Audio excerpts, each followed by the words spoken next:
Hello everybody and welcome. In this video I'm going to show you how to rename your smart speaker Edifier MS50A in the application.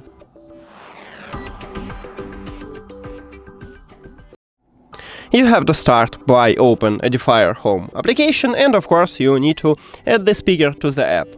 Now, after you did it, tap at your speaker at the device list. And after that you need to go to the settings, and right here at the right side we have it. Now, right here at the top we have a speaker name, and near to the name we have this pencil icon. You need to tap at this icon, and now write the best one for you. You can also remove some text if you need it, but I'm going to only add it, and let's say I wanna add this text. After you finish, the most important is to click confirm to save this new name. Let's go, and now as you can see, we just change it. That's it. Thank you for watching this video. If you found it helpful, please consider subscribing to channel and leave the like on the video. See you later!